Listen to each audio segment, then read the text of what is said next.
कोई नहीं था तथा वह बहुत गरीब भी थी। इसी कारण 6 बहुओं के पियर से बहुत सा दान दहेज आया था और उसके पश्चात भी उनके भाई जब तब बहुत सा सामान भी लाते रहते थे। इस तरह परिवार में उन 6 बहुओं का बड़ा मान सम्मान था। छोटी बहू घर का सारा काम काज करती, किंतु सभी उसकी बुराई करते थे। प्यार उसके सास ससुर भी नहीं करते थे और उसे खरी खोटी सुनाते रहते थे। एक दिन छोटी बहू घर से अकेली निकल पड़ी और बियावान जंगल में जाकर जोर जोर से रोने लगी। आज करवा चौथ व्रत का दिन था। उसकी जेठानियों के घर से करवा चौथ व्रत के लिए उनके भाई करवा और सौभाग्य की सामग्री की पिटारियाँ लेकर आए थे। छोटी बहू के घर में कौन था जो उसके लिए कुछ लाता। इसी से वह दुखी होकर जंगल में रोती हुई विचरने लगी। एक नाग उसके रोने को सुन रहा था। वह अपने बिल में से निकलकर उसके सामने आया और मनुष्यों की बोली में पूछने लगा, बहन तुम क्यों रो रही हो?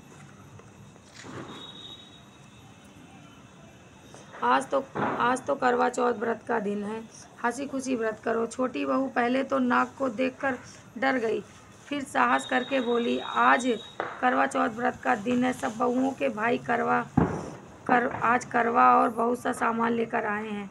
मेरे पीहर में कोई नहीं है जो मेरे लिए करवा और सामान लाता। काश मेरा भी कोई भाई होता तो मेरे लिए करवा लाता। यह सुन नाग को दया आई और बोला, बेटी तुम अपने घर जाओ, शायद तुम्हारा कोई मुँह बोला भाई घर पर करवा लेकर आए।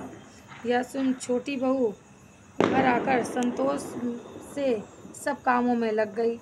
कुछ देर बाद एक मनुष्य आया और छोटी बहू की सास से बोला, मैं तुम्हारी छोटी बहू का भाई हूँ। उसके बचपन में ही मैं बाहर जाकर रहने लगा था।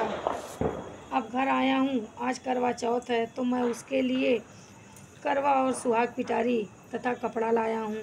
सास ससुर और सभी बहुएं उसके लाए हुए बहुमूल्य सामान को आंखें फाड़ फाड़ कर देखने लगी।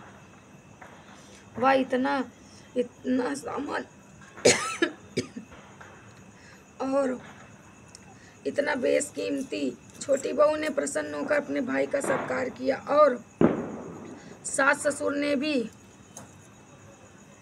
उसको प्रेम से भोजन आदि कराकर विश्राम करने को कहा। करवा चौथ का व्रत हंसी खुशी हो गया। अगले दिन छोटी बहू का भाई उसकी सास से बोला, माता जी मैं बहन को कुछ दिन के लिए ले जाकर रखूँगा, आप इसे मेरे साथ भेज दें। सास ने उसे प्रसन्नता पूर्वक उस भाई के साथ भेज दिया। वह मनुष्य रूप में नागों का राजा था। वह उसे ससुराल से अपने महल में लेकर आया और बोला, बहन तुम जितने दिन रह सको यहाँ हंसी खुशी रहो, अपनी इच्छा अनुसार खाओ पियो और सारे महल में मर्जी हो वहाँ घूमो, लेकिन यह ख्याल रखना कि सामने वाली नाक का ढक्कन उठाकर देखना नहीं। छोटी बहू भाई के महल में आराम से रह रही थी। एक दिन जब भाई कहीं गया था तो उसने नाक का ढक्कन उठाकर देखने का विचार किया। उसने सूने महल में नाक के ढक्कन को उठाया तो उसे उसमें नाग के बच्चे इधर उधर घूमते मिले। जब उसे